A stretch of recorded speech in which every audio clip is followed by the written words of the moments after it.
Hey guys, Steve from Performance Institute here, bringing you another session of Let's Get Flexible. What I want to talk about today, primarily we would use this in a squat, but you can actually apply it to a lunge, a step up, a deadlift, anything where we're trying to get more torque from the hip. And what we often find is when someone is going into a squat, for example, we're trying to cue them to spread the floor with your feet or drive your knees out, and you'll see where I got one barefoot in a second, and really work on trying to drive out. And people often have a hard time keeping their foot straight, getting that knee out, and preventing falling in. So there's a couple different things that may be causing that. Quite often it may be a flexibility issue. Maybe the ankle's just jammed up and they don't have the ankle mobility. Sometimes it may be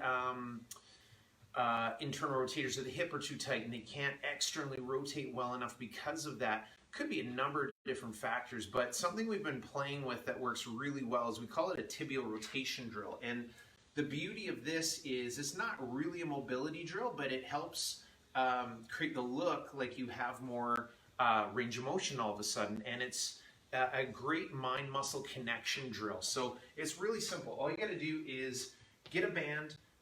You're going to place your big toe, maybe a couple if you have a weaker arch, depending, but at least your big toe on the band. And you're going to try to keep that foot straight as you do this. You're going to grab the band with the opposite hand.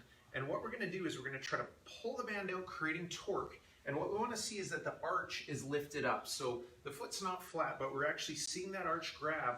And we're trying to create torque where we're driving that knee out over the pinky toe. So what drives the knee is actually from the hip. So we're trying to think that hip works, and right away I can feel my hip muscles kicking in and I can really feel my arch starting to work. So typically what we'll do is we'll have people hold this for about a 5-second hold, release, and then repeat again. So trying to get that activation from the hip, trying to create that movement of the tibia here, where we're trying to drive that knee out over the pinky toe, where we see that arch in a good position, and it's amazing what happens. So typically what we've been playing with is doing something of about 3 to 5 reps. We could do this as part of a warm-up or even in between your sets if you're having a hard time holding that good position. It's a great little drill, like I was saying, to create that mind-muscle connection. So you do 3 to 5 reps with a 5-second hold. And then here's the key that you got to do is make sure you're thinking about applying the movement. If you do the drill and then just do a regular squat, it may not work, but you need to think of foot is straight, arch engaged, you're driving that knee out, and you're thinking that from both hips.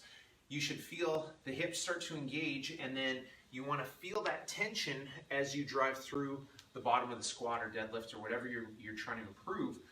But it makes a huge mechanical difference, and we've seen people all of a sudden be able to drop into the bottom of the squat with perfect range, and they just didn't have that awareness, and it really does build that connection. So give that one a try next time you're going to squat or deadlift or step up, and see if it helps give you that better awareness on where to set yourself up. And again, with more stability, you'll have more power, more strength, and it'll be a lot safer for you. So hopefully that helps. Give it a try. If you guys have any questions, please let us know. Thanks, guys.